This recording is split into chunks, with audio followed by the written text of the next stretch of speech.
Mpaka muda huu tunapozungumza, mawakili wetu walioko Tarime na viongozi wa chama wa mkoa wa Mara na walioko Tarime wameenda kwenye vituo mbalimbali vya polisi.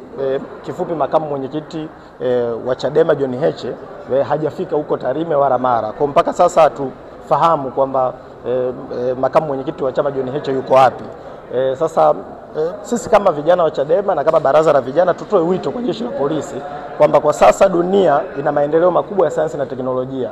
Unapochelewa kutoa taarifa ya jambo linalomhusu kiongozi mkubwa wa chama cha siasa kama John Heche, kwa sababu John Heche kwa sisi wengine maoni yetu ni kwamba ni kiongozi ambaye anaongoza chama ambacho kina wapenzi wengi kuliko chama kingine chochote kwenye taifa hili. Kwa hiyo zinapochelewa kutolewa taarifa za kuhusu kiongozi wa namna hii yuko wapi, maana yake mamlaka zinaacha gepu za akitokea mtu yoyote iwe kwenye mitandao ya kijamii au mahali kwingine kokote akisema lolote ni rahisi watu kurupukia na kuliamini.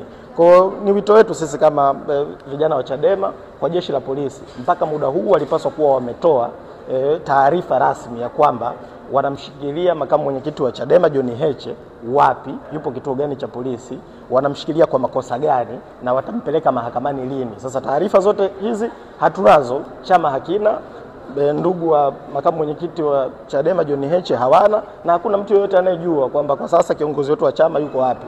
Sasa na wao kutokufanya mambo haya, maana yake wanatengeneza sintofahamu kwenye jamii ambayo sio ya lazima, kwa sababu wao kama wamemkamata John Heche na wanaamini ana makosa ameyafanya, walipaswa kusema tu tunamshikilia John Heche, yuko mahali fulani kwa kosa 1, 2, 3. Pengine hiyo ingewafanya wapenzi na vijana wa Chadema Tanzania nzima kutokuwa na hiyo sintofahamu ambayo kadri muda unavyozidi kwenda inaendelea kutengenezeka.